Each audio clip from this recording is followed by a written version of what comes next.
guys, welcome again to your show, The Broken. My name is Akinola Florence. Some people call me Flo. It has been the week so far and it has been a day. It's another time for us to talk about your family, my family. And last week I started a topic, the need for sex education in every home, the need for sex education in every family. And last week I was able to talk about the need for it and at what age should parents or should sex education at what age should it be introduced to a child, and why it is very important that it is the parents that should educate their children about sex education. Or do you think kids are too young to know about sex education? And lastly, on today's show, I'll also be talking about at what age, or do you think siblings of opposite gender should share the same room? Remember, I shared a story of a twin brother who impregnated his twin sister twice, and the twin sister said he has gotten to a final destination, that he wants to marry the twin brother. So today we'll be talking about all of this, and we'll come to the concluding part today. So I want you guys to sit back and enjoy the show today.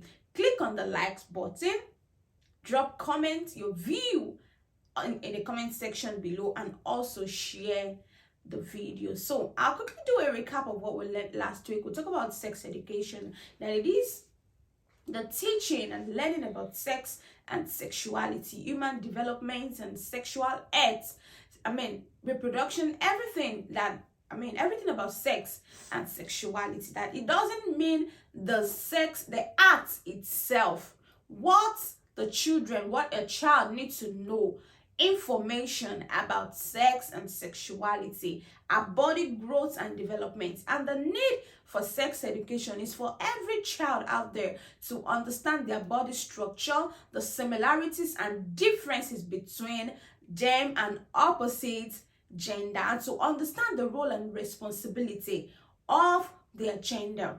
That's what sex education is about. And also for them to make a right decision when it comes to sex and sexuality. So sit back and enjoy. Last week I said the need, or why it is important for parents to be the one to introduce sex education to their child. Number one is for them not to get the wrong information from a wrong person or from a wrong channel. If wrong information about, for example, when I was in secondary school, somebody told me, I heard that sexual intercourse reduces or stop menstrual pain. And if I didn't mean I was not enlightened, or I don't have the right information at that point in time, I might have made the wrong decision. So one reason why the parents should be the one, because number one, they are the first teacher in the home. And we learning start from the home, right from where the child is a baby. So the female child, it is easier for the female child to learn from the mom, and from the male child to learn from the father. So more reason why it should be from the home, because they are in a safe end. It is from a right channel. Of course, as a parent, you wouldn't want your child to make mistake, or you wouldn't want to teach your child a wrong thing. You wouldn't want to teach your child a wrong thing. So the parents are in the rightful position to teach their child, or to give the information to their child about sex education. So today I will be going about at what age do you think sex education should be introduced? A lot of people have argued about this, that no, it is when the child gets to puberty, it is when the child is 12 years, when a female child starts menstruating and a male child starts seeing some changes all over his body. That is when they should learn about sex education. Some people argue that at the age of 5, at the age of 2, but I want us to look at the rates and increase in sexual abuse around us. We've seen cases of fathers sexually abuse their daughters. We've seen cases of an adult to a young, an infant, a child of 3, a child of 5. More reason why we need to talk about this. And at a very young age, they need to be aware for them to take precautions or speak out. And another thing I notice is we find it we are in a society whereby people find it difficult to talk. People find it very difficult. They are not safe with talking about they being sexually abused or sexually harassed by someone. And the earlier the better, because when these children, when they know about all of these things, it will reduce the rate of sexual abuse. Because when a brother is trying to touch, when an adult, a male, is trying to touch a girl of 5 years, 3 years in a wrong way, she would be able to understand and differentiate between the good touch and the bad touch. And such child will be, and the first person the child can actually open up to is the parents. But when the parents have refused to even to even let this child know about all of these things, how will the child be able to talk to them? And when I want parents to take note of this, that when you are trying to disseminate information about sex to your child, sex education, be open. Number one, be straightforward, be truthful to them. Call the names of what you are supposed to call. Say it to them the way it is. Let them know what is good and what is bad. So, and when you are trying to teach them all of these things, the relationship, how you pass the information really matters. Because I remember when I was when I was young, all what my mom could tell me is, don't shake an opposite sex, you don't hug them, you don't do this. When you shake an opposite sex, you get pregnant. And there are times that maybe I went out, maybe I came back late, and she would be like, "Why can't no you she? To buy that when you just get out of school, and that will be the end." She would say that will be the end of your career, and I would chase you out of my house. That's not the right thing to say, and that's not even the right thing at that point in time. That's not the right thing or the right way to actually say it, or disseminate the information to me. To me, I'll be like, "Mom, but I went to see my friend. Oh, what? Can I have a friend?" She'll be like, "No, you will get pregnant." No, that's not it. That's not it. And before I right information from the right channel, the right things I need to know. And before then, I've actually had several wrong information about sex education. But before I could, it was at that age. But now, looking at our society, what is happening like day in, day out, we need to let those children know. We need them to let them know, to let them learn, have access to the rightful information about sex education. So I'll be starting from the age 2 years. That's 12 months.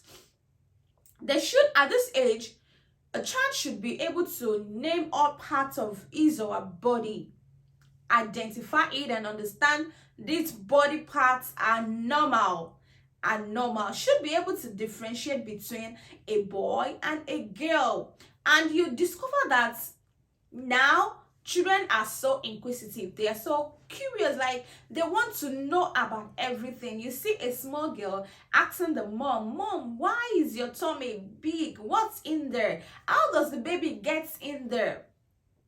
Mom, why are you different from daddy? Mom, why do you have breasts and dad does not have breasts? Why are you guys different? Mom, why am I different from my brother?" She wants to know. And if you fail to let her understand or let her know the differences between two opposite gender. Then, so at this age, they should be able to name the parts of their body.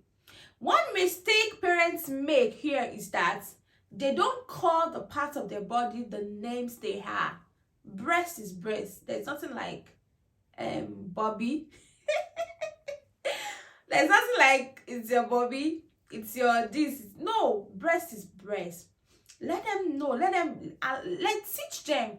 They should understand, and they should be able to name, identify all the parts of their body. Then 2 years old, they should know how a body is formed, how a baby gets into the womb. They should be able to know a bit about it, I have to say. Then age 5 to 8, they should know about heterosexual, homosexual, bisexual, and they should know the role of sexuality in relationship. I said this last week. Then I will be going to preteen. That's age 9 to 12. At this age, kids are at vulnerable age. Like, they tend to make some mistake. They have some feelings which they feel it is not normal. Like having this feeling towards opposite gender, and they feel like, why am I feeling like this? Why is it that anytime I'm with this person, I'm talking from what I've seen, anytime I'm with this person, why is it that I feel like this? Is it normal, or what is happening? They really want to know. And at this age 9 to 12, there will have been some changes. They will have been seeing some changes in their growth and development that they really want to know. You see them going on the internet to read about all of those things because they want to know, and to know what to do at that point in time. But when a child is not rightfully informed about all of these things, so they tend to make mistakes. So preteen, age 9 to 12, they should know about safe sex, contraception, and basic information about pregnancy and STDs, sexual transmitted diseases. They should know about it. You are asking me that age 9, age 12, why should they know about this? It was in a teenager's church, I saw a child sharing a nude picture with a friend, opposite gender, a guy, and she sent a nude picture, and the girl was asking the boy to send the picture of her penis. And you are asking, how come? How? It is because maybe they have no access to right information, or they get the information from a wrong channel. And I'm still coming to that. The use of mobile phones for teenagers, preteens. I'm not saying parents should not should not allow them have access to all of these things, but setting boundaries, and I'm going to talk about that. So preteen, they should know about safe sex, contraception, basic information about pregnancy and STDs. Then teenagers from age 13 to 18, they should be fully aware about sex and sexuality. They should know about it. And don't be surprised, even at age 9, don't be surprised what a child of age 9 have already known. Even you adults, what we don't know, they know it because they have access to the internet. And what you refuse to tell them, don't be surprised. They will get it. They will know. Like, you'll be surprised how they will know about all of these things. So there's nothing to hide. There's nothing to hide. This is their body. They know everything. Look at an opposite gender. It has this, you don't have. This is why. So they should know about it. And if you as a parent has failed to take this as a responsibility, to take it as a responsibility upon yourself to Teach them in a right way, the right thing, and at the right age. Yes, at the right age. Because once you missed a particular age and information for a particular age, there might be, I don't know. So, and how do you teach a child? How do you teach your children? Number one, you yourself, you must educate yourself on sex and sexual health. You should have the knowledge about it. Have the knowledge, the right understanding about it. Then understand who you are educating. If you are educating a child of 2, 3, 4, 5 years, understand that child. This is how she learned. This has been a question. These are the things he or she had wanted to know or wants to know about it. Then provide a safe environment. I wonder how, I'm just surprised how some parents teach their child about sex education, and they will tell that child, I'm educating you. My own example that I cited earlier, when the way my mom teaches me. Okay, I remember this very well. The day I saw my first period, I was supposed to go for a church program, a vigil. And that night she asked me not to go. I was sad. I was even crying. I was crying because I said, Mom, I've gone for rehearsals, and today is for us to go for the ministration. You asked me not to go for the vigil. It was where I was crying. I slept off. So the following morning I saw it. I was not even so confident to even talk to my mom that I saw this. But she noticed the way I was doing, and she asked, what happened? She I saw blood. I did. And the next thing my mom said, are you sure? We slept in the same room. My mom was like, if I had gone to the vigil, that she would think maybe somebody had actually had sex. I said, God damn, why would you even say that? I was like, oh, look at that situation. She didn't even say, oh, we need to talk. Okay, let's go in. You know, the way, I think that there is a difference now. The way our parents compared to the parents of nowadays, the way they talk to their children about sex education. There's not like, okay, let's go inside. You are now a lady. You are now a matured. These are the things you should do. The next thing I hear from that point from my mom is, if you move close to a boy, you will get pregnant. And when you get pregnant, I will throw you out of my house. And that will be the end of your career. We've seen children that make mistakes, and that doesn't even stop their career. Later, though there will be a stop, but later they move forward. So, provide a safe environment. You don't talk about sex in an open place to your child. Are you moving with this person? Have you guys... No, when other people... Or teaching a female child about sex education where we have the opposite gender. Maybe the brother is there. No, she won't be comfortable. So you should provide a safe environment. Then prepare to tackle questions, because they will ask you, Mommy, how did you get pregnant? Mommy, why is it that you and Daddy, you are the only one sleeping in the same room? Why is it that you and Daddy, you prepare to tackle some questions sincerely? They will ask, and it is because they want to know, and it is because they should know. Yeah, they should know. Then observing your children's gender expression, it is very important. That is when you will know what to apply to that situation. If you notice your child behaving, and I'm coming to that when I'll be talking about things parents should look out for before taking the decision of separating siblings of opposite gender. So let me quickly go through that.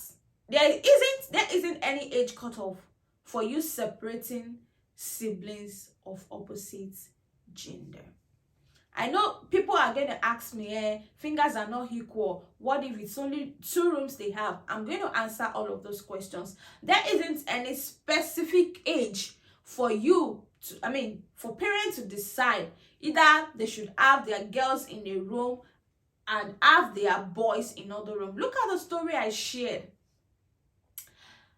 twin brother and a twin sister. Like, I was like, how come?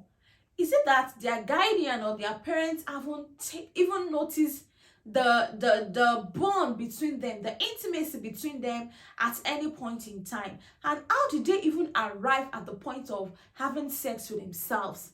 Is it that they are not aware that they are blood or what? But that's not possible. But how did they get to that point?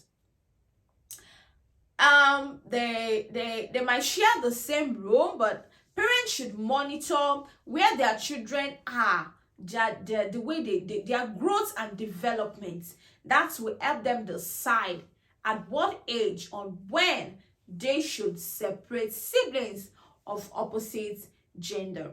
Once children are in school, they become aware of themselves. They start having the feeling of they needed privacy, like the need for modesty, and they feel the moment a child start feeling uncomfortable, like he or she is not comfortable changing or doing some things in the presence of the siblings and opposite gender, then parents should start thinking about when and how they can separate them. Then parents need to watch out for sexual changes in their children. For example, when a female child start having the breast start growing, she start menstruating, and growth like hair in the private parts for the female and for the male. Yeah, they will feel like, no, they already have the consciousness that I'm different from my brother, I'm different from my sister, and they want to have privacy. They want to have privacy to themselves. They want to keep some things to themselves. At that point, some kids are just they're like, Mom, I don't like it when I'm changing, my brother is there. Ask him to go out of the room. Even at age 5, some children, they do that. But once you notice some of these changes in them, then you should think, okay, there's need for you to separate their room. And another thing parents should consider is when a child reach puberty, or even before then, when a child reach puberty, they have some things they want to do. They now start even what they wear is now different. So they want to have their space, they want to have their own time to themselves. So parents should look out for this. And another thing parents should look out for is if a child is acting out in a sexually aggressive way, or a child have been sexually abused, don't say it's the brothers. It's not even only this case that I've heard about of brothers and sisters of the same parents having something together. It sounds like, I don't know, like, what is even the work of the parents in the house, and they are staying under the same roof? So once you notice some of these things, don't say, Junior, she's your sister, don't touch her like that, so don't do this like this. They have been saying things, they have been watching things, they have been hearing things, and if they don't see somebody else outside to maybe to touch or to experiment all of those things, the next person close to them is their siblings. And if you give them that opportunity, if you give them the opportunity, something might happen. It has been happening, and it will still continue to happen if we did not find way around it, if we did not have something or do something about it. And if a child expresses expresses concern about privacy, I said this earlier, she now understands that there is difference between she and the brother, and she wants to have a privacy. Parents need to do something about it. Then if I said something that somebody might be asking, people might be asking, Flo, what if parents, they don't have the capacity, or maybe a family of 5, 6 sharing just 2 rooms? Then it is now time for you to teach them teach them about boundaries. like sister changing in the bathroom. Just find your way around it the way our own parents did it. When I'm dressing up, my brother does not stay, but he got some points. He does not stay. I will even ask him, go out, I need to change. Fingers are not equal, I understand. Teach them to understand boundaries, like about boundaries. When your sister is dressing up, you leave the room. When your brother is dressing up, or when she needs her privacy, you leave for her or you leave for him. You need to make them understand boundaries. Boundaries. I don't know if I can. Let me check few comments or see people's view about what age, like that. Like, so I have okay, someone said it is very important that sex education is very important. Someone said it should start at the age of 2. Like I said, he said I have Mr. Ige said 12 years proper sex education, but at 6 years a child should already know the sensitive parts of the body. What are the sensitive parts? These are the example of parents I'm talking about. What are the sensitive parts? Maybe you should mention it. A boy or girl of 2 should know the name of their private part. Yes, I said that. He said if you fail to teach a child the right thing, they will get it somewhere. Yeah, they will get it somewhere. And they might get the wrong information elsewhere. Sex education is very important in today's world at home. Many parents shy away from this, and the effect is adverse. Now on the home, parents or upcoming ones should take this serious. A lot of parents shy away from it because then you dare not even say sex, but sex is all over, everywhere. Everybody talks about it. Small boy, small, young, old adults, they talk about it. They talk about it. So I'll be coming to the end of the show today. I believe you guys have gained one thing or the other. Yeah, I'm sure you have gained something. Keep your comment coming, click on the likes button and share this video. It is an important information, and it is good that every home see this, every family, every parent, every child see this. Let me quickly say this. Also set boundaries for your children when it comes to the mobile phone, when they have access to the internet. There should be restriction in some sites they visit. Some sites that children, teenagers visit, even adults, they don't know it, some of the sites. So parents should set boundaries. Be a watch, like a watch over your child. At that vulnerable age, they need somebody to watch, monitor what they do every day, and write information, and how you pass this information to them too is very, very important. So we're coming to the end of the show today. I believe you have gained one thing. Keep your comment coming, and next week will be another time for us to also talk on the show. Until I see you then, same time, same station, and your same girl, Flo. See you. Bye.